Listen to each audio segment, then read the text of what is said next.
Lawrence sees one down the sideline for Rogers. Wow. Amari Rogers does it again. 68 yards from Treavor Lawrence. Clemson pouring it on. Throws a fade route to the end zone. Touchdown Notre Dame. And Notre Dame moves to 8-0. I can't wait for mine. Come on. It's a keeper. Cornelius leaps, dives, touchdown! Wow! Oklahoma State at homecoming. Gonna upset Texas. Now. Kyler, play action. Looks left, throws deep slant. CD wide open behind the defense. It's a race. 45-40, 35-30. They're not going to get him. 15, 10, 5. Pay dirt. 82-yard touchdown pass.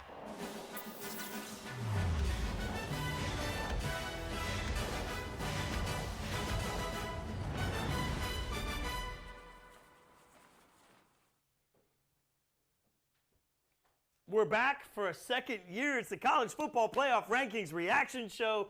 Mike Golic Jr., Jason Fitz, special guest Treavor Scales. Appreciate y'all having me. Come on with Good it. to be on the couch. I'm nice and comfy. Okay, so second year, one thing has not changed. My feet still cannot touch the floor on the couch. I got you by a hair. It ain't much. It is itty bitty here. And Mike, you went from, like, let's face it, last year you had some dang dirty socks when you put your feet up. Yeah. Now you've got slick shoes. This is what happens in a year. Yeah, no, we've glowed up pretty hard around here. We came out they've already decided to taunt me in the beginning of the new year with a picture of my dad's half-naked body over the shoulder. So all things considered, life's going really well. The half naked? I think that's mostly naked back there. And I'd rather not talk about it. How about that? How about year two? Maybe we just iron that out of the resume. Let a picture be 1,000 words, and you say a few less words about it. If you didn't hang out with us last year, if you're new to it, this is what we're going to do every single Tuesday night from 7 to 8 p.m. Eastern. We're going to get you caught up on everything the committee said. We're going to get you the reactions to what came out tonight. We get our first voice of the committee, and they have told us who the top 4 teams in the country are. They've told us who the top 25 are, but a big focus on the top 4, especially for my guy Mike Golic Jr. here, who you might remember played for Notre Dame, so you are ecstatic as Notre Dame finds themselves in the top 4. Yeah, and it's great. The number 4 spot, for a reason, was very special to me because we know, and everyone probably now has probably heard the stat, no team ranked number 3 in the initial college football playoff poll since we've had the college football playoff sequence begin has ended up making the Final Four. So Notre Dame was that number 3 team last year, unceremoniously bounced by Miami not long after. Glad we get to dodge that right now. That's LSU's problem. And look, we're going to let you guys chime into this reaction throughout. Hashtag rankings reaction. We know you got a lot to yell about, a lot to scream about. Treavor Scales. Hi, Jake. When you look at the beginning, yeah, hi, Jake. And immediately starts, how did you know the first comment would come from a Golic? Yeah, whoever took that bet in Vegas, congratulations. Go pick up your winnings. Yeah, that's spectacular. Cash in. So realistically, Trevor, I mean, the easiest part of this thing is going to work itself out this weekend because LSU is going to play Alabama. Immediately, right? And that's how, the committee kind of gave themselves an out early on. And I don't want to put it on it like as if it's some sort of, conspiracy theory behind it. But, you give yourself the appropriate sort of out once those two play out. One of them gets out of the top 4, and it continues to play itself out as these conference championships get underway, and we continue to have more and more folks drop out of that ranking and insert themselves appropriately. Now, let's be honest. We had Heather Dinich on the college football show on Saturday nights. If you don't watch it, you should. It's also on Twitter. We come hang out every Saturday from 7 to 8. Heather came on with us, and she talked about how the committee truly resets not only every year but every week. So that means that in theory, whatever's happened for the last however many weeks doesn't matter. They're looking right now today at this. So I want to believe that they didn't just look at it and say, we can put Alabama and LSU both in the top 4. It'll work itself out. Or is it truly in your mind that LSU is number 3?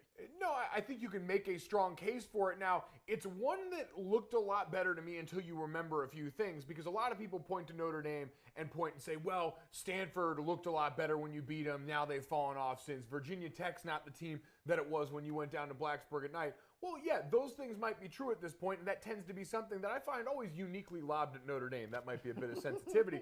But when you look at LSU's schedule, what are 2 of the better wins we give LSU credit for? Auburn and Miami. Right. Who looks very good at this point out of those two teams? Neither. So if you're going to overinflate on one side, I get, because the SEC looks good in that vacuum, and that's understandable. Do have a great close win against Mississippi State. Obviously, the blemish on their schedule, that Florida defense, no one's going to fault you for taking an L against those freak shows. But I understand the point. I even fell victim, but that's a lot closer. And I'm sure it was for the committee, Jason. As you know, you just went through that process not too long ago in Dallas. Like, you painstakingly split that. You split it up. You draft 1 through 3 and you vote for those first, and then it's 3 through 6. So I'm sure that margin was pretty close. Well, and you mentioned the committee process. I went through the mock committee process down in Dallas.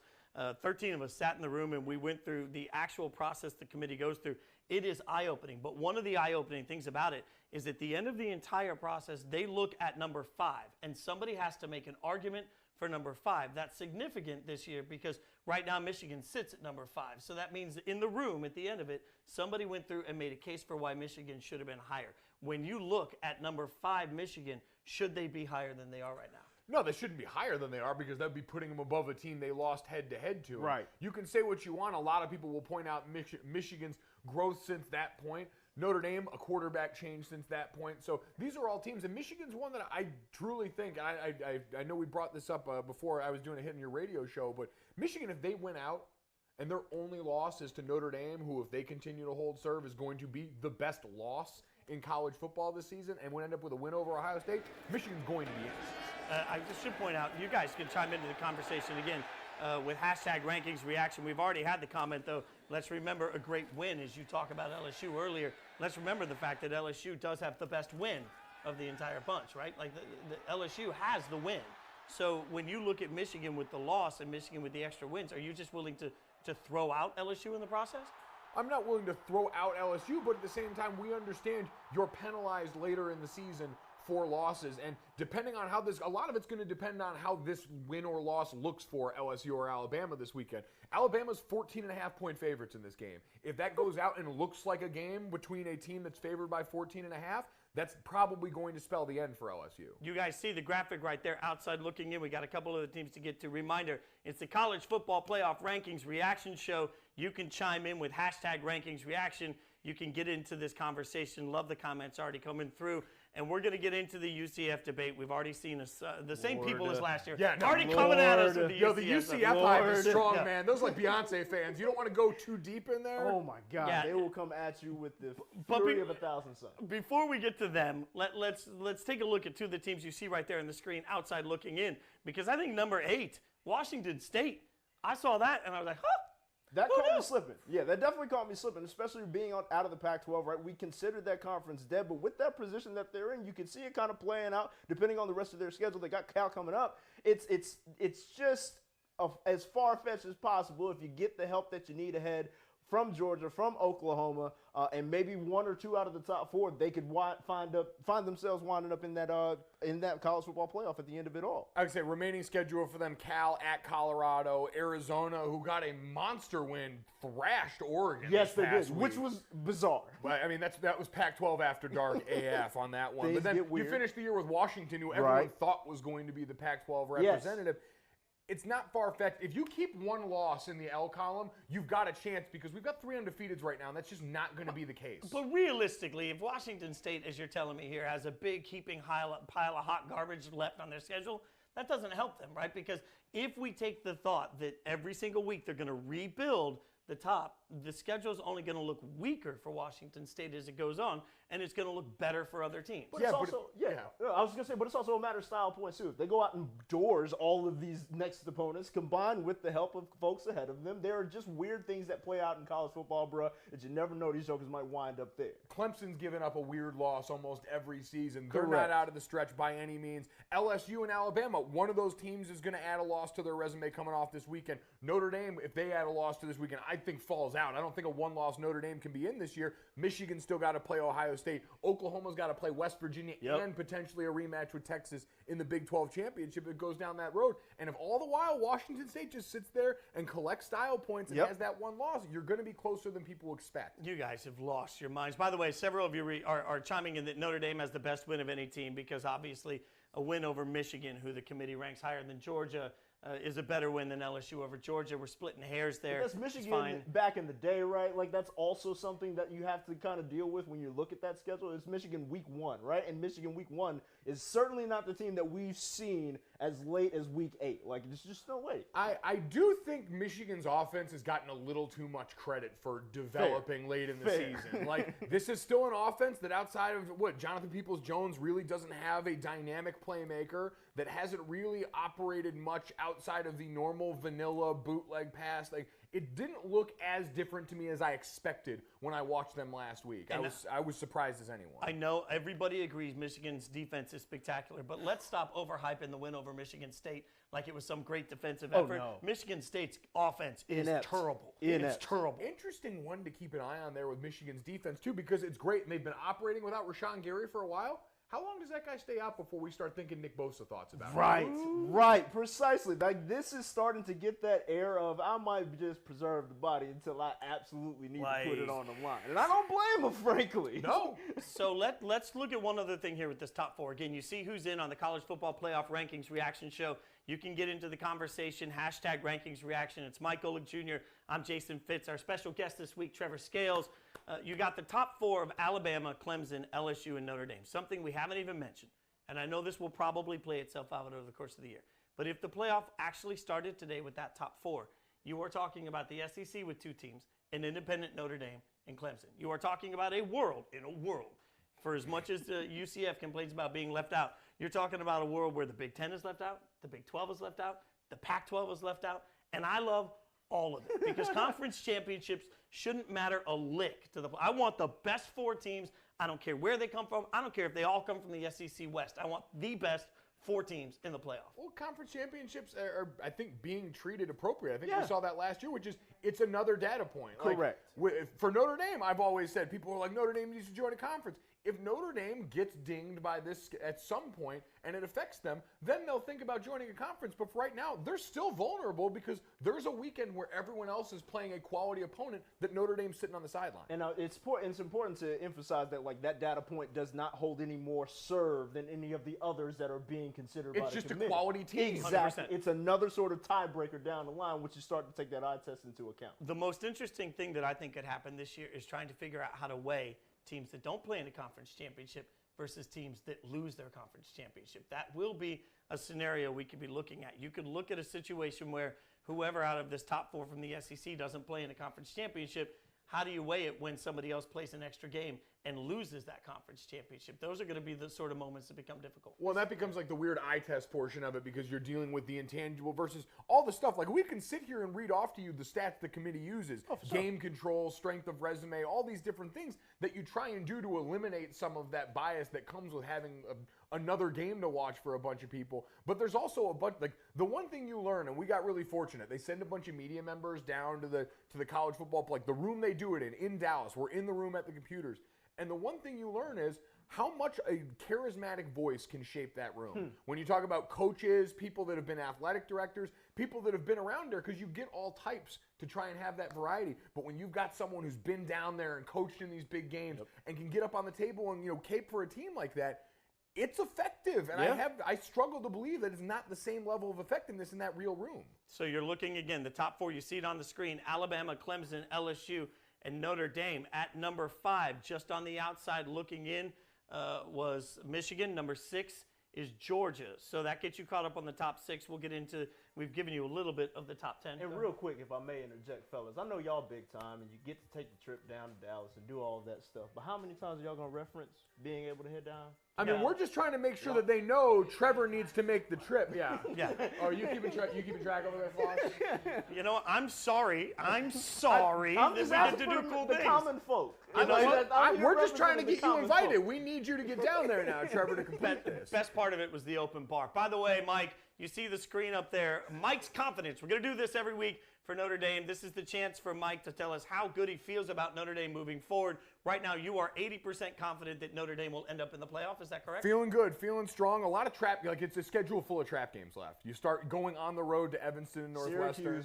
Syracuse, dog. And Syracuse, by the way, who moves up into the rankings now. For them, it was in the AP poll for the first time since the early 2000s, but even higher in the playoff committee's rankings. They're 19 right now. Dino Babers contenders as a squad, man, and you go to a neutral site game like that in New York with a lot of those distractions, it becomes a really interesting game. I'm just saying, though, what's tougher than trap games? Really, really, really tough games. The way, I mean, got a bunch of middling opponents here that could really drive us down. I'm just saying, man, you got a Florida State team that just got told by their head coach that he thinks they all quit on him, that group's not going to somehow find their best game in South Bend. You know you've got some soft games coming up when you're trying to convince me that Florida State is a juggernaut. That's what's happening right now. College football playoff rankings, reaction shows, what you're watching. We will do this every single Tuesday. We'll get you the reactions from us. You guys get to chime in. There's a lot of comments coming in, a lot of comments on UCF, obviously, as always happens in the process. He's Mike Golic Jr. I'm Jason Fitz. Treavor Scales hanging out with us as we get you caught up on everything from the top 10. Let's pull up that top 10 graphic. I think we have it here. That'll tell us sort of the rest of the top 10 as we see them. We told you earlier, Georgia finished at 6, Oklahoma 7, Washington State 8. But also a surprise here to me at 9, Kentucky. The committee has Kentucky at 9 and Ohio State at 10. Do any of us on this couch actually believe that right now on a neutral field, Kentucky is a better team than Ohio State? After those Buckeyes got doors by the Boilermakers, I'm not putting it past anybody. So you're talking about a Kentucky team that needed a walk-off win over Mizzou and barely beat Vandy. What has the committee told you? You cannot get blown out. Exactly. That is like one of the few commandments of the playoff Just committee. don't get whooped. Just don't get whooped. Yeah. Look, Put that on the stove. Don't get whooped. Don't get whooped. I mean, Kentucky is a school, and look, Trevor and I on the college football show that you see on Saturday nights on Twitter did a whole segment on Kentucky a few weeks ago and how this is a special time and the opportunity for Kentucky to really take a massive step forward as a program. They've invested a lot in their facilities. They've invested in football to try and make it great. This is sort of a step forward year. But realistically, ever since we talked about that and talked about Benny Snell, it has not looked the same for Kentucky over the last few weeks. So I was personally stunned to see them over an Ohio State team that a few weeks ago, no matter what happened against Purdue, before that Purdue game, we would have expected them to be in the top 4. We would have been, but that game, primetime games, we always end up unfairly waiting, and that one had the benefit of certainly everyone sitting around that morning and watching the unbelievable story about Tyler Trent on game day and this groundswell of support and interest in Purdue because of his story and wanting that win for him. But it also puts more eyes on it, and so we're going to wait what happens in that performance. And everyone had heard Ohio State's defense kind of trending downward once Nick Bosa went down, and then you saw it all manifest in primetime. So, of course, again, this is why you have a human committee. As much as they're all going to sit and bounce that off, that stuff eventually seeps in for people. Okay, so let's get out of the top. We've talked so much about the top. Ohio State, before we get out of the top 10, Ohio State, when you are they done? Trevor, in your mind, is Ohio State done? I could see, look, big game against Michigan, obviously, which works themselves back up into the conversation just a little bit, and then you take care of business in the Big Ten Championship. Again, they can find themselves back in there, but style points matter the most to them right now. Because of such a poor showing against Purdue, you're going to have to really make up ground in how you beat people going down the stretch here. And there's no hate. I'm seeing all the comments here on hate on you, Kentucky. To go back to it, no hate. I just told you. I was like the head of the Kentucky parade of awesomeness. They led the charge. Again, it's just a matter of the eye test kind of panning out, and you're seeing the common opponents fleshing out. We talked about transitive property. I use it all the time. I don't like using it. Big words. Big Harvard guy, transitive property. We're trying to get away from all that stuff. Again, I'm here for the common folk. But look, these. Harvard is. Don't do that. Harvard. The guy that went to Harvard's like, I'm here for everybody. Yeah, I am. Dang it. Yeah, that's like saying the Notre Dame guy's here for low tuition. Yeah, that ain't it, Chief. Oh man. Ohio State, I think that one becomes interesting. Like if Michigan wins out, I think they're easily in over the Big 12 champion. Yeah. If Ohio State wins out because of that blowout loss, if it's them or a one-loss Oklahoma, I'm putting Oklahoma in. I agree. And I will say this. I think that just the way the cards are falling this year, I'm not sure that the Big Ten championship game, a win over Northwestern, or as it would play right now, it would be Northwestern. A win over Northwestern isn't going to be some big credit win that suddenly makes you vault up in the. And one more point about Oklahoma, I'm still worried about that pay-per-view game that they had against Army, where they had to it took everything in their power, as a high-powered offense as we expect them to be, took everything in their power to get that win, even though nobody really saw it. But that goes back to that bias that we have about primetime games on how we weight them so much more. I also think we give people a pass a little bit on triple option teams. No doubt. Like, No that's doubt. a different It's animal. just funky. Plus, look for Oklahoma down the stretch, you're going to have a ranked West Virginia team, an Oklahoma State team that in 2 weeks could sneak their way into the top 25, just beat Texas. And then obviously, Kansas, Texas Tech. Texas Tech got some dogs at wide receiver. Like, Kansas gave West Virginia the Fitz too. And then for Oklahoma, you would have a rematch likely against Texas in that situation if it all shakes out. So those are, again, top 25 wins you stack down the end of the season that Ohio State's not going to have. The strength of the Michigan win would be huge, but I just don't know if that would be enough. It can mix up. Yeah, no doubt. It's the college football show. No, it isn't. Come on, that's what we usually do. Love you. I got a lot of Twitter shows. I got a lot of Twitter shows. It works too much. I almost just threw a sponsor name into it too. That we almost did that. So I get ripped for bringing up the thing down in Texas, but you guys get to plug your other show every other minute on this one. I'm supposed to not get it to you. College football playoff rankings reaction show. It's a lot, all right? It's rankings reaction. You can hit us with the hashtag rankings reaction. By next week, I might even know the name of the show. Who knows? He's Mike Golic Jr. I'm Jason Fitz. Treavor Scales is our special guest this week. We appreciate you hanging out with us. No doubt, baby. So let me group 3 teams together at this point. Georgia, Kentucky, and the number 11 team in the country, Florida. Georgia, Kentucky, and Florida. Right now, by the playoff metrics, Georgia 6, Kentucky 9, Florida 11. In your mind, can any of those 3 teams make it into the playoffs? Absolutely not to Florida, because they got 2 losses. And I'm a Georgia fan, so you might want to take that bias into account. But I still think with 2 losses, it's very difficult for any team. We haven't had one yet. I don't see this panning out to be the year that it goes down. So Florida, I feel like, is out automatically.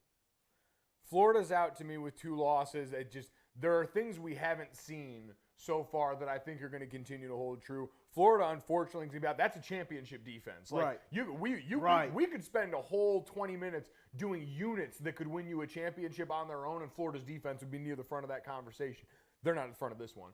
Kentucky wins out. Like, again, you talk about metrics that matter when you put them side by side with the committee, plus if they work their way into an SEC title, where you're assuming that anything can happen and not what we all think, which is Alabama's going to steamroll all these teams and go to the playoff. But Kentucky, like, strength of resume is something that people really take into account.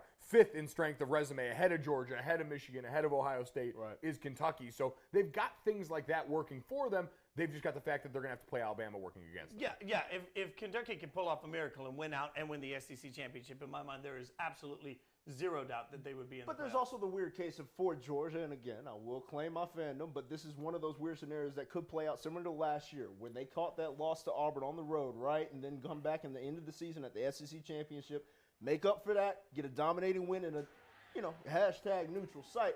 But it did enough in the committee's eyes to kind of vault them back into the conversation. So again, there are weird things that could play out if LSU ends up beating Alabama in some bizarro world. They get a chance to rematch at the end of the season. That's Georgia's path, so long as they win every other one by a solid enough margin as well. Yeah, I think it becomes pretty simple for the SEC at this point, right? If someone gets to the SEC championship to face Alabama with 1 loss, whether that's Georgia or Kentucky, if someone gets to the SEC championship to face them with 1 loss and wins, you get 2 SEC teams in. If Alabama wins out, you get 1 and it's them. No doubt. And again, if we are in a world where we get 2 SEC teams into the playoff, I still believe Notre Dame has a clear-cut path, obviously. I think that this is a year where Notre Dame should be a playoff team. There's 3 or 4, and only 1 conference is represented. That's an epic piece for the college football world to deal with. Let's get to the next piece that everybody wants to talk about. Sugar Sean came right back. Sugar Sean was here last year. I remember that, blowing us up about UCF. He is back again. UCF is number 12 in the rankings. And frankly, I think, if they want an actual thing to be, they should be proud of that. Like, being number 12 in this start ranking, at 12 is a beautiful the highest a Power 5 has ever been in the initial rankings. Group of 5. Group of 5 has ever been in the initial rankings. I think it's a strong statement to how good UCF is and how well they played. I have to remind everybody, Heather Dinich said it, last year doesn't matter.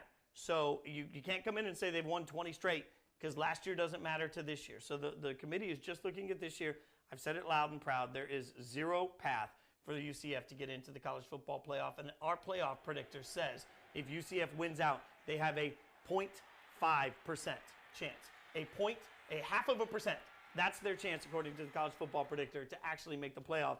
And I think that's being generous. They have no shot at the playoff, so just appreciate what it is and appreciate the greatness you're watching and just appreciate that the system might be broken, but you're on the outside looking in. I think it boils down to you look at the opponents that they've played and how they've performed since, right? That's the biggest point of contention that you're going to have against a UCF entering the playoff conversation.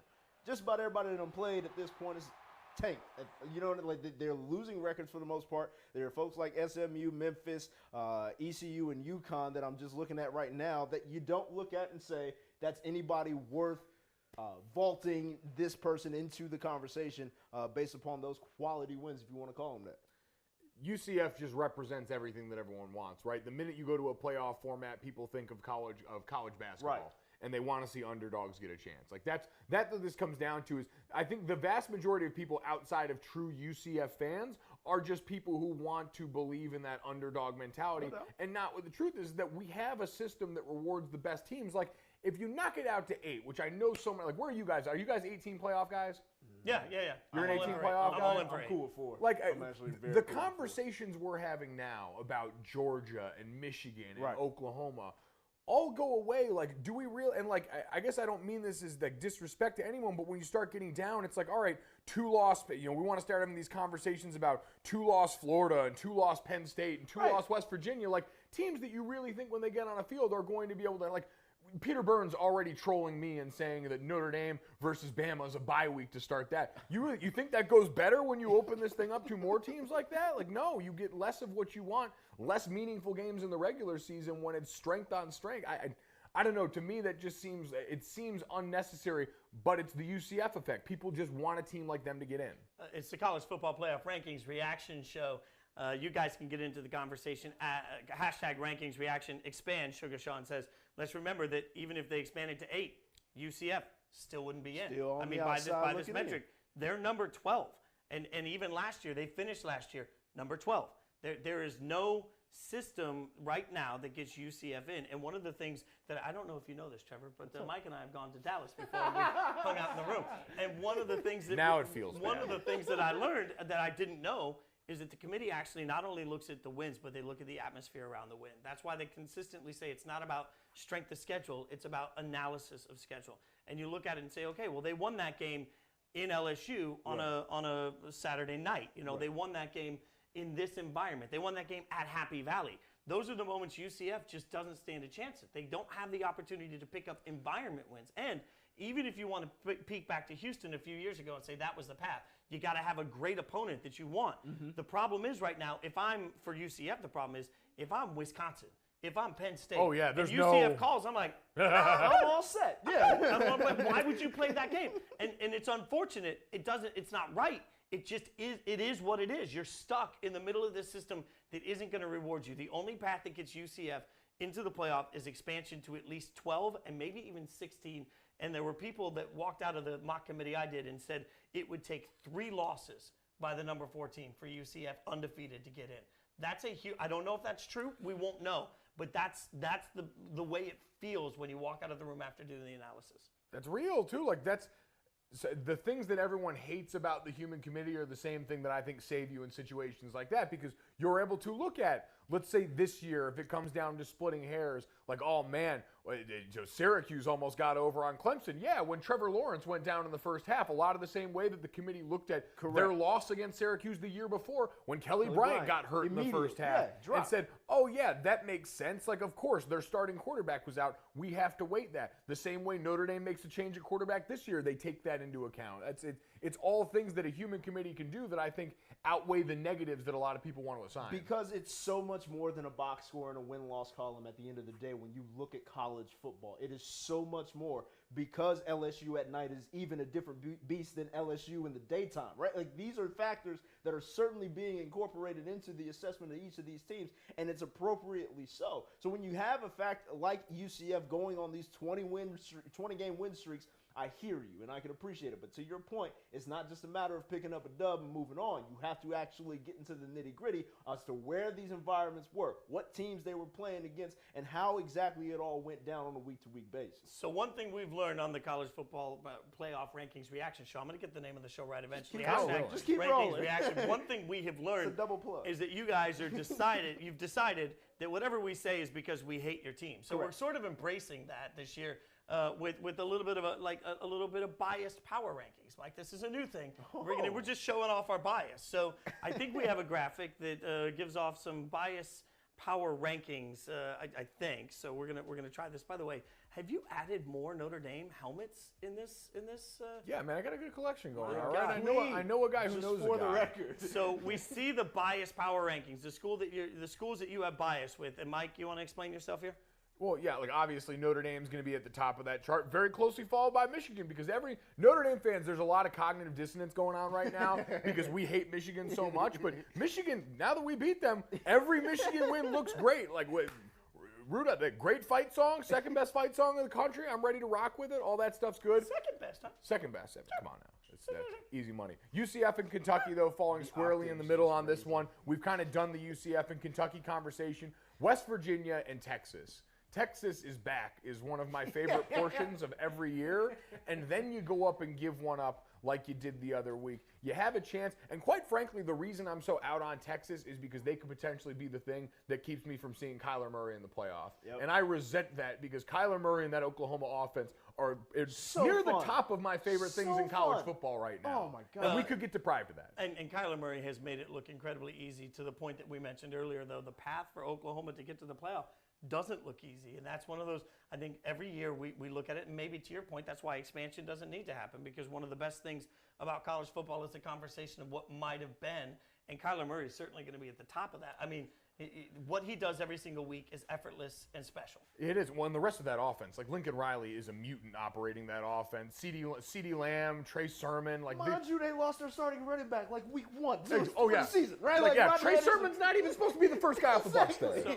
So they're throwing up my bias power rankings to show sort of the biases that I have, and at the top of that list is Vandy, because you can't get in trouble for having a Vandy bias. I mean, I lived in Nashville for 20 years. I'm not going to hide my rooting for Vandy. I don't really care about the SEC as a whole, but Vanderbilt, I'm always going to root for, and they're never good enough to get me in trouble. At the middle of my bias ranking is my Golic Jr., because I can't decide sometimes if I'm biased for or against you, but you definitely have a scouring look I don't like. I am biased against Michigan at this point because I think they are completely overhyped. Completely overhyped. When you talk about Michigan, and we keep making, like I said, we're just making that defense out to be like it's the '85 Chicago Bears. I'm not saying it's not good. Don't attack the defense. Don't attack the defense. Wait. It ties into the other thing, the Big Ten. I got a bias on the Big Ten, because the Big Ten stinks. How do we really know if Michigan's defense is all that special when they're playing against the Big Damn Ten?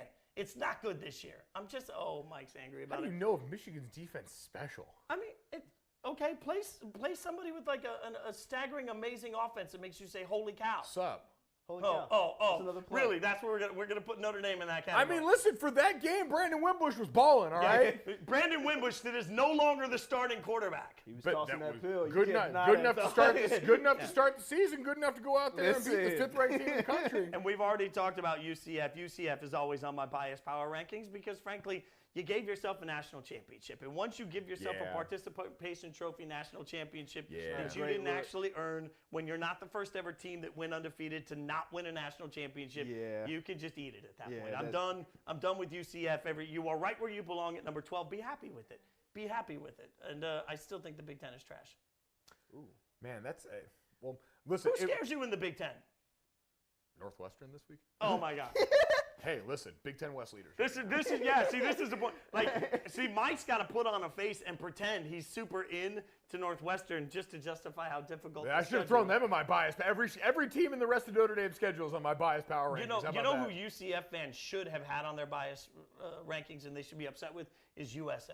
USF loses last week when they were the number 21 team in the country. They were giving UCF the only opportunity they were going to have this year for some sort of a win you can hang your hat on. They don't do it, and now there's nothing left. Someone throwing up Wisconsin up there. Wisconsin, the way they just got bullied by Northwestern, doesn't get to be in this conversation anymore. Now, granted, I think you were working with your backup quarterback in that game. They had some injuries in D-line. Right. Like, there were things the committee there was a massive drop-off between the starter and the backup. That's what I was also, getting ready to point, because it was like partly due to injury, but it was also like, hey, I don't know if we're really feeling Lewerke like that, so we just going to... No, I was talking about Wisconsin. Yeah, Michigan State, yeah. No, Lewerke, different batch there, a guy that they expected a lot of to start this season. Hornibrook was down with You guys are both making my point about the Big Ten at this point, as I say, look at that. We have two different schools. We can have the same basic conversation. Well, starting quarterback's not all that good. Got to put in the backup, see what happens. I mean, like most years you could say that about SEC quarterbacks too. Like we just live in a year right now where you've got a little bit, where you've basically got Tua and friends. I was getting ready to say it's top heavy once again. Like just like everything else in the SEC, it's top heavy. That's just kind of what it goes. Say how you feel. Say how you feel. So it's the rankings reaction show. You see the hashtag there, rankings reaction. You can bet with us. Bama has the 60th best strength of schedule and 16th rush defense. They also have a hurt DB. Okay, so is that a case for or against? Yeah, I'm not sure whose side you're arguing. I was getting ready to say that's just throwing out facts.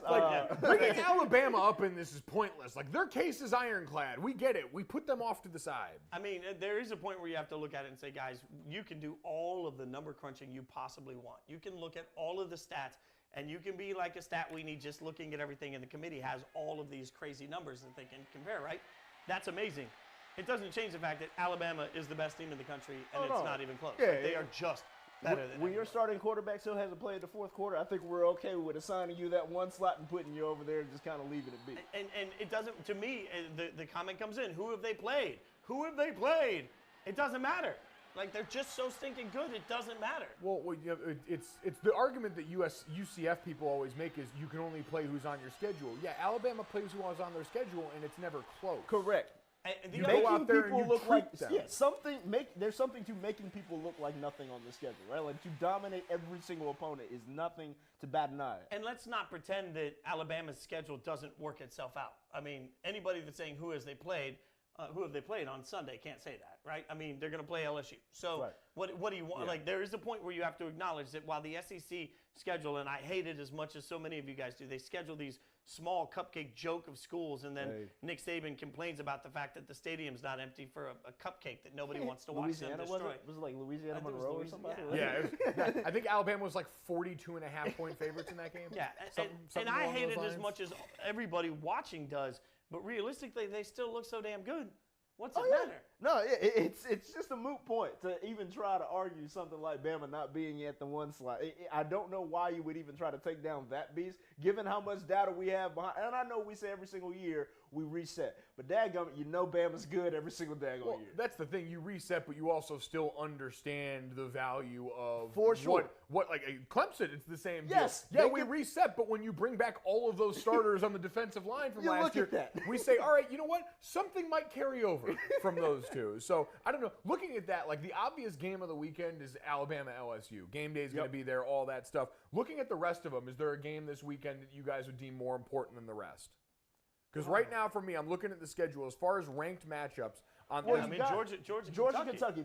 Kentucky is probably the big one. Right, exactly. Yeah. And it has implications to it for a multitude of reasons, because you're getting to see who's going to end up taking the top spot in the SEC East, who ends up going against the eventual winner of the SEC West, and then determines the college football playoffs assessment of the SEC as a whole. So, like, that has a lot of ramifications behind it. Well, and I think because Georgia's on the road, too, because the other one, when you look at, all right, touching teams tangent to the college football top four right now, you've got Michigan hosting Penn State. Right. At the very least, another ranked team, another Big Ten team that had a lot of hopes coming into the season, but you're hosting them at home. Like, you get that tough game at home.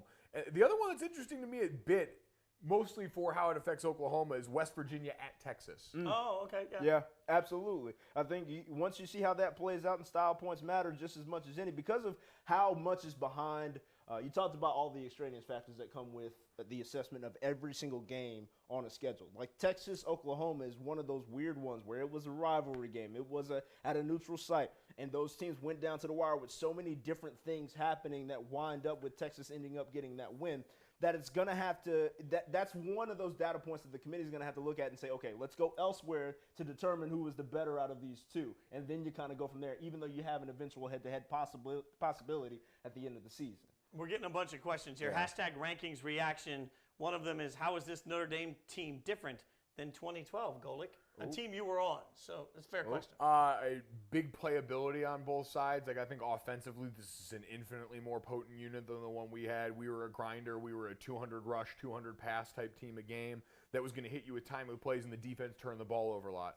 This year's Notre Dame team doesn't turn the ball over as much on defense, but they make splash plays behind the line of scrimmage. They've got, I think, some of the best cover corners Notre Dame's ever had. Like Julian Love and company are different than we usually get. And then you throw the pass rushers in there. You get guys that I think can make plays that, while they're not turnovers, still get offenses off the field quicker. So you put all that together, and I think you balance each other out a lot better than we were able to. We hung on the cape of that defense a fair amount during that season. No doubt. And I just want to say, Gojo, I respect the heck out of you just being very factual in your response to that troll attempt. And I will also tack on, I am the only college football player on this couch that didn't get waxed by Bama. I just want to throw that out there. It's a fair point. Wow. It's a fair point. That was courtesy of one, Mike Fox. Wow. Okay. All right. Wow. Okay. So you're. I can't take that one and walk real. to the grave with that because that felt mean. That was a little abusive, but. Hashtag rankings reaction. You guys are blowing us up with questions. By the way, we're here every single Tuesday. Mike Golic Jr., Jason Fitz. This week, our special guest host, Treavor Scales, joining us. Don't forget to watch Treavor and I on Saturdays from 7 to 8 p.m. Eastern on the College Football Show on Twitter. Also, Virginia beats Clemson, wins the ACC, makes the college football playoff. My God, stop it with all that. It's a real call. So, did someone actually type that in? Yes. All right, you know what? Like, you say you want to. I said you didn't make that one up, did you, Foss? Like, No. I saw it on the screen. I saw it on the screen. Arthur Birch.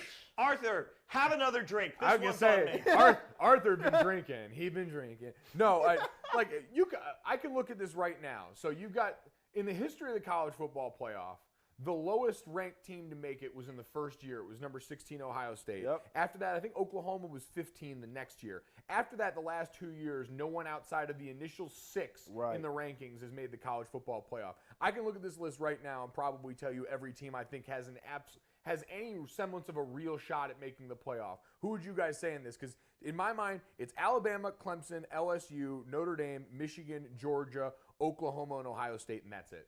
Well, I think plenty of scenarios could play out. The weird stuff that happens in college football, I'll go down to 10 in the initial rankings.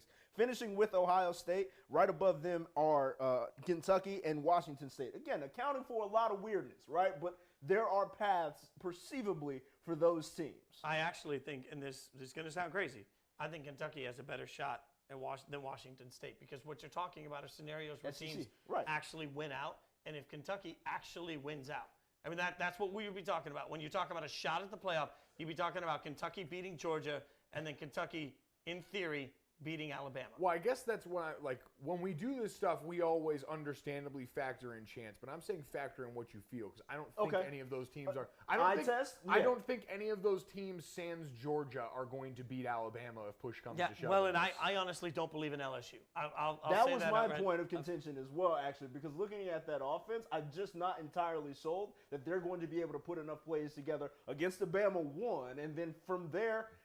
I haven't seen anything from Joe Burrow that really astonishes me and thinks that he can actually vault that team into the college football playoff and do anything with it. And I do think Washington State, I'll go back to the point I made earlier flippantly, but I believe it will factor in at the end of the year.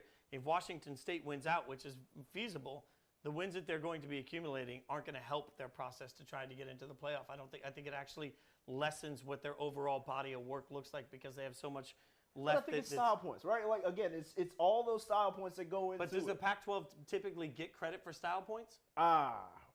East Coast bias is a mud. What had happened was that was the deepest.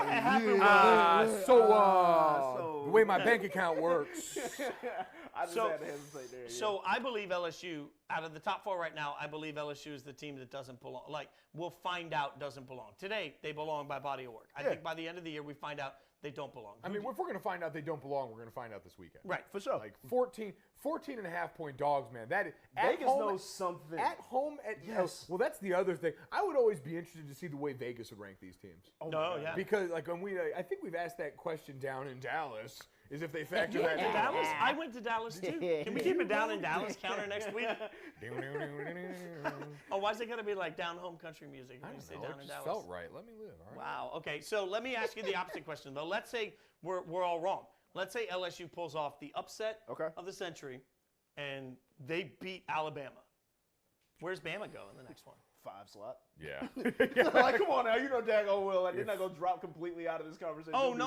Like, Right on the fringe. I wonder if they even drop that far. I mean, okay, they'll have, like, it feels obligatory that you have to remove them from the top 4 because these two teams cannot both be in the top 4 after this weekend's results. It's a hunch at best, but it's just something that you look at and make sense of given the current state of things in that top 4. You think an undefeated Notre Dame right now would stand above a one-loss Alabama with that one loss coming to the number 3 team in the country? Off GP? Yeah.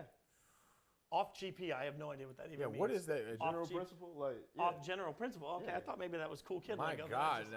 That counts as a Harvard reference. Put him on the board. Now, wait. Somebody back me up on GP, please. No. Yeah, really. We'll open this up to the room. Anybody? God, we got whatever, nerds. Yeah, for the people. Yeah, no, Mike had no idea. Mike's younger than I am, so still a millennial. So you realistically think, where do you think Alabama falls if they lose? If Alabama loses, I mean, so you're assuming, so Alabama loses LSU, and then we're assuming everyone else holds serve for the weekend. Correct, there, yeah. right? So in my mind, Clemson shifts to 1, right? Yeah. Clemson shifts to 1. LSU would shift to 2. Notre Dame would shift to 3. Michigan would shift to 4. Would you put Georgia ahead of Nah. Nah, I can't do that. Well, and you know what?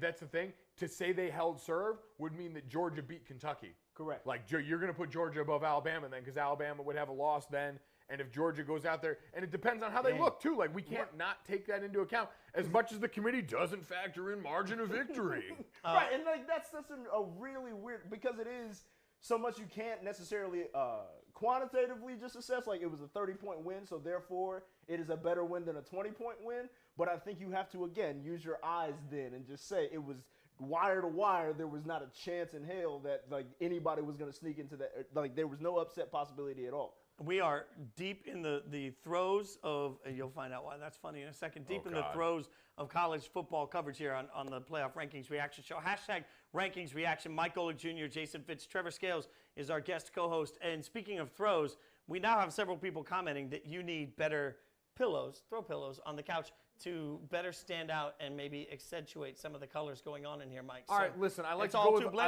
with a lot of neutral colors. Truth be told, the fine people that helped put together this room bought me a few extra pillows. Like, I got this fun football that you're covering up with this green pillow. We got 2 footballs. Like, these are fun. I don't know what I'm going to do, man. I'm a pretty bland person. Like, I wore blue and gold the majority of my adult life. I'm throwing the pillow. Tossing the pillow. It's really hard now. It's hard to throw. Now, wait, wow. It is. I was getting ready to say Spiralation. Those are Harvard hands right there. Like, I got Harvard hands right there. Maybe Yale hands? I don't know which direction you're going with that joke, so I'm not really sure till either. Saturday. What? I love that one guy chirping us. I'm glad you guys got dressed up. Dude, we're doing the show in my house. I'm now being trolled by our own people on the show about how small my hands are. Yes, You I do have have tiny very, hands. You have tiny hands. Go ahead. Actually, I don't have very big hands either. Yeah, I have tiny hands. So thoughts on Kentucky is the question being asked. And, we've talked a lot about Kentucky. I will say that I was stunned that Kentucky was number 9 on this thing coming in. If you haven't seen the rankings, you're just tuning in on Twitter. Really quick to get you caught up. Alabama 1, Clemson 2, LSU 3, Notre Dame 4. Not a lot of surprises there. Michigan 5, Georgia 6. Again, still not a lot of surprises. Oklahoma 7. It gets a little surprising to people with Washington State at 8, Kentucky at 9, Ohio State at 10. So I'm still a little surprised for me because I'll go back to what Treavor was mentioning earlier. It's not just about the numbers. It's about the body of work. And the body of work and the eye test for Kentucky, particularly over the last couple of weeks, it's hard for me to see a team that barely beat Vandy, as much as I have my Vandy bias, and it's hard for me to see a team that also needed a walk-off win over Mizzou, not a particularly good Mizzou team, to find themselves considered to be the number 9 team in the country. But I think it's about the magnitude of the loss, right? Like, think of the 2 losses that Ohio State and Kentucky specifically have on their schedule. We know Ohio State's. We have gone over that a dozen times. They done got doors by the Boilermakers. But Kentucky's was on the road at TAMU, and that's never an easy place to go into and get a win. Granted, Benny Snell only got like 12, 13 carries, and I'll never understand why that was the case.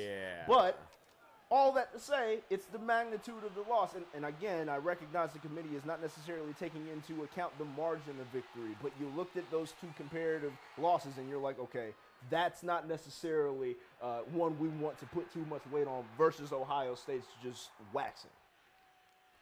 Yeah.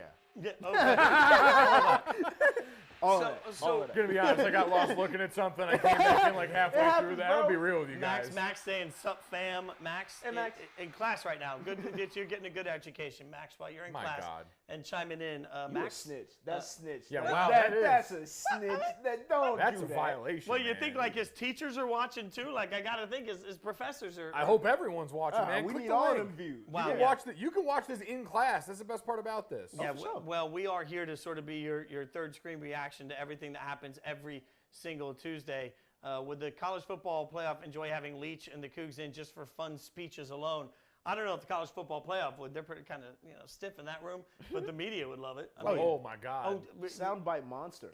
What would they say about our Twitter show if they were asked about it? If they were what, the college football playoff rankings reaction like show coaches, in the room? Like, can you imagine how particular coaches might react to a Twitter show? Man, we had Nick. Remember, you and I were filming Twitter and the Raspberry Sound. You and I were filming it on Golic and Wingo, and Nick Saban was in there. And remember, he winked at us. Yeah. No, this is a true story. I asked Nick Saban. We were hosting Golic and Wingo, and I said to Coach, I was like, hey, realistically, you always win. Yeah. But there has to be a moment for you where you step back and you appreciate what a championship means. So when does Nick Saban take a moment to appreciate the championship? Yeah. And he said the 24-hour rule applies whether it's a win or a loss, whether it's a regular season game, or whether it's a championship. We're back to work the next day. And I said flippantly, well, Mike and I, we have one good show. We celebrate for 3 days. At which point Saban looks at me and says, well, son, you should remember that success is not a continuum. And every day that you're out celebrating, somebody else is out working. Ooh. And then he winked. Yeah. Then he winked. So, I got trolled by Saban on Golic and Wingo. That little bit from Saban is worth... No, he winked at me. He was looking at me and Mina. He didn't wink at you. He winked at us. No, he winked at me. Like, everybody wants to say he winked at Mina because Mina's cooler than I am. Mina Kimes, our friend. But no, he winked at me. So let me ask you a question. College football currency, if we're playing that with coaches right now, is a Nick Saban wink worth one? Is it worth one Mike Leach rant about aliens or raccoons or anything like that? Would you say those are on equal footing? I would say this is better than all of them. Oh, He said we have it. This. I want to hear Mike Gundy make a fart noise. Criticism where? From where? Noise. From where? Twitter, radio. Yeah. Oh, I'd give a rat's ass about Twitter. It's a platform for people that are sitting home drawing an unemployment check, sitting in front of a keyboard. My man. Oh, man. Doubling down. It's great. It is fart noise. It's the second fart. It's the second fart. It's always the second fart. Everyone should know that. It's okay. So he goes off on it. I think these are incredible moments. But all I can continue to think about all the time is what you pointed out. How good he looks right now. I'm telling you, did Mike Gundy have work done? Like so let's I be don't know honest. what happened, but Mike Gundy got Let's have the conversation. You know what? Let's put it this way too. And if he did, he's having good work done. No, and listen, that's not hate whatsoever. Because you said, it looks, it's tasteful. Whatever work he got done is tasteful, right? I mean, I'm just saying, if a lipo company wanted to come in and offer me free lipo, I'd take it. This is not what we're about to do on when this I said let's have the conversation, that's not where I was trying to go. No. I'm not gonna lie to you. Not at all. Man, this is so week one of the rankings right now, too. As it goes along, there's obviously going to be, going into this ranking, we kind of had an understanding of where teams were going to fall in the hierarchy a little bit. After this weekend, we're talking full-blown chaos because we know we're not getting out of this with 3 undefeateds. No. We've got 2 ranked matchups in the top 10 this weekend. It's going to get wild soon. And then we won't get to talk as much about Mike Gundy fart noises. So let's drive in on it. Yeah. To your point, and you guys can hit us, #rankings reaction. To your point on that, when you think about what the coming weeks mean and when you think about the chaos, I think that's the hardest part for us to look at the rankings right now and figure out who moves forward. What's been interesting about this year in college football particularly, I think we can all agree, is there are really two great football teams so far. Alabama and Clemson are the great football teams. And even Clemson at times has had some hiccups where I don't think they've looked as impressive as we think. You've got two great teams in college football. And then you've got a whole bunch of guys that are just bundled together. And some of it looks good sometimes. Some of it looks bad sometimes. I have a hard time in my mind justifying an LSU offense that's looked the way it's looked as number 3 in the country, a Michigan offense that frankly has looked the way it's looked as number 5, a Georgia team that has not stepped up and played to its potential, number 6. I have a hard time looking at these teams and saying there's a clear-cut answer right now of who the 3rd and 4th best teams are, and that's why I think more than ever this year, moving forward, we're going to see the committee make massive changes to this as we get more body of work. But I'll tell you, man, like the same reason why you're sort of tearing these teams off, like Clemson and Alabama, and even Clemson not so much as Alabama, week to week look daggone good. Those one sort of off chances that a team can pick off somebody else are the exact reason why they're going to stick exactly with what they're doing. Because when you get to the 14 playoff, one thing can happen and Bama's out and gets doors on the first weekend. I think all of this is well and good. I think the idea that Alabama and Clemson are in a tier together is laughable. Alabama's here. Okay. Clemson's defense is great. They're working through a freshman quarterback right now who at times looks like a freshman quarterback. Everything in Clemson's offense right now is towards the sideline. You got a kid with a strong arm, so they run a bunch of out-breaking routes. And you throw them there with athletes in space. And Hunter Renfrow has 1 million catches. And then you'll play action deep 2 or 3 times a game, and you'll catch someone slipping. Yes. And we do have to acknowledge the fact that, look, there's a real problem. Not problem, but let's say there's got to be a real puckered moment for Clemson fans about Trevor Lawrence's health, right? I mean, you don't have a backup situation here. You've already seen him go down a couple of times. He's not doing the best job, as the broadcast really smartly pointed out last week when we were watching it. Right. He's not doing the best job of protecting his body. He's not getting rid of the ball quickly. There's a point where he's taking a ton of hits. If I'm a Clemson fan, my worry, they point out every single week, is that they've got guys that have zero experience behind them. But Chase Bryce did come in and do a little job for him when it came to Syracuse, man. He was not terrible. Like, I think with that rep that he had there and going forward, Clemson has a little less lemon booty going forward. Like, you're fine with it. Man. And Josh points out on Twitter, that's why Etienne needs more carries. I'm surprised thank that you. hasn't happened. Because I was getting ready to say it. Thank you. Yes, Travis Etienne. Get that man the ball. Yeah, Clemson's weird to me because they can't line. And this is the problem Notre Dame's had this season, too. Like, I'm not saying this from a place of judgment just on them.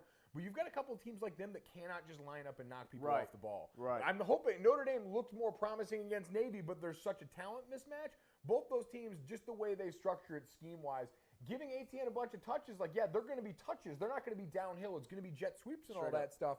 Because with this team, I'm telling you, at Boston College, November 10th, that game would scare the hell out of me. If that's the one that scares me if I'm a Clemson fan. Because that's a Boston College team that's stout on both sides. Their offensive line is one of the better ones in the country, let alone the ACC. And they got a 245-pound back that can run like a 4-4. Like, he's a big joker. He can roll. But I think that's part of why. And that defense, too. No doubt. To go back, though, to why I think is going to make the playoffs, particularly the rankings, each Tuesday, particularly interesting this year. Because, as we're talking about, there are large holes in so many of these teams. How teams look in winning every week, I think, is going to vastly. One thing you know is that they vote for 1 through 3, then they vote through 4 for 6. Okay, right? yeah. And that's how they handle their process. I don't think there's a huge difference right now in my mind between 5, 6, and 7, for example. I don't think that I'm looking at Michigan, Georgia, Oklahoma, Washington State. I don't see a big difference between a lot of those teams. It's not inconceivable for me to think that all of them could win and we could see them vastly shift in where they're ranked. And we haven't seen that in the past, where everybody wins, everybody does their job, and all of a sudden you jump from 6 to 4. And I do think there's a realistic opportunity for that to happen this year. Trevor, you could speak to this too. I mean, you played enough ball to know that once stuff like, especially now that we've got a playoff here and teams that have had that in the past, once you see this ranking for real, it crystallizes in a way that I don't know if you can replicate the urgency of before. Oh, for sure.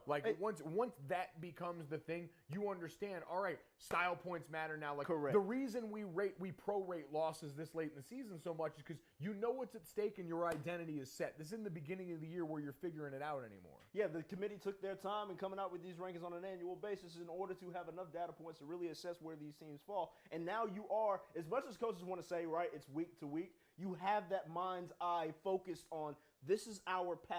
And if one thing slips, we know our path adjusts or completely ends right there. So as a team, as a coach, as anybody that is involved with these programs, you now understand how much is at stake on a week-to-week basis and what implications happen when you're looking across the sideline and across your conference to see what happens there. Oh, you see those scores running along the bar in the stadium. Every single time. There's going to be guys sitting there wrongly because you shouldn't be, but there's going to be guys screen watching in the middle of the game when they run those scores from somebody else who's running it up on their opponent that week. One thing that I will continue to look back at this year and say that's the loss that affected a team, any team, the most right now.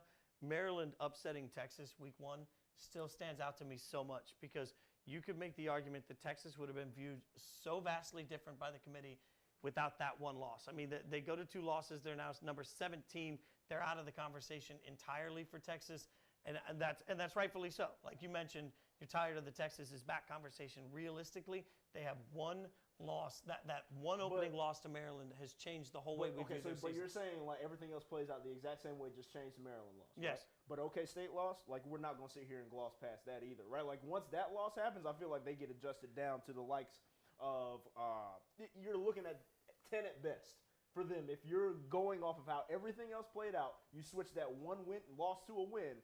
I'm still not giving them past 10, given Oklahoma State's sort of Would you have dropped them down below Oklahoma at that point?